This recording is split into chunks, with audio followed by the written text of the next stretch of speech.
এতে VP, GS ও AGS পদে এগিয়ে ছাত্র শিবির সমর্থিত প্যানেলের প্রার্থী। এ নিয়ে আরও জানাতে সরাসরি যুক্ত হচ্ছেন তৌহিদুল তারেক।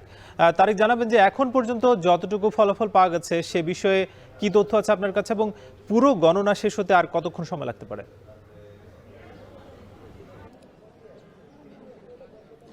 সাকিব, উল্লেখ করতে চাই যে এ পর্যন্ত 18টি ভোট কেন্দ্রের যে গণনা সেটি শেষ হয়েছে এবং সেই হিসাব যদি আমি উল্লেখ করতে চাই সেক্ষেত্রে শিবিরের যিনি প্যানেল থেকে যিনি দাঁড়িয়েছেন রিয়াজুল ইসলাম, তার ভোটের সংখ্যা কিন্তু 2139টি এবং অপর প্রান্তে ছাত্রদল এবং ছাত্র অধিকারের যে প্যানেল রয়েছে সেই প্যানেলের AKM রাকিব পেয়েছেন 2154 ভোট। সেক্ষেত্রে বলা যেতে পারে এই দুজনের ভোটের ব্যবধান 15। কিন্তু আমি যদি একটু উল্লেখ করি, বেশ কিছুক্ষণ আগেও কিন্তু 14টি এবং 15টি ভোট কেন্দ্রের যখন ভোটের ফলাফল প্রকাশ করা হয় তখনও কিন্তু বেশ 250 ভোটের ব্যবধানে কিন্তু রাকিব এগিয়েছিলেন রিয়াজুলের কাছ থেকে, কিন্তু এখন কিন্তু সেই ব্যবধান কমছে।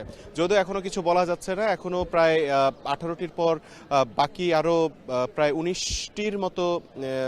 18টির মতো কেন্দ্রের ফলাফল কিন্তু এখনো বাকি রয়েছে। সুতরাং আমাদের শেষ পর্যন্ত অপেক্ষা করতে হবে এবং যে আমরা দেখেছি যে গতি কিন্তু কিছুটা বেড়েছে, বেশ প্রায় 4টির মতো কেন্দ্রের ভোট ফলাফল কিন্তু আমরা জানতে পেরেছি খুব দ্রুত সময়ের ভেতরে এবং আশা করা যাচ্ছে যে রাতের ভেতরে পুরো পূর্ণাঙ্গ ফলাফল প্রকাশ করা সম্ভব হবে।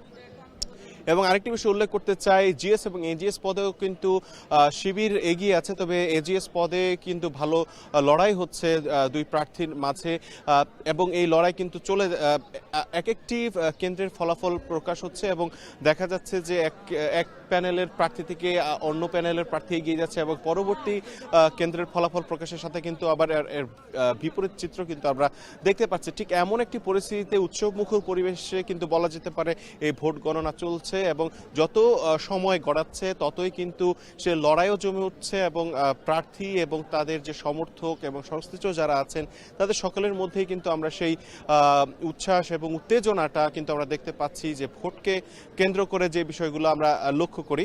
তো বলা যেতে পারে রাতের ভিতরেই আজকে জকসুর যে ফলাফল সেটি নির্ধারিত হবে এবং সেই ঘোষণা আমরা রাতের মধ্যেই পেতে পারি। এই ছিল আমার কাছে সবশেষ। জকসু নির্বাচনের খবর জানাচ্ছিলেন তৌহিদুল তারেক।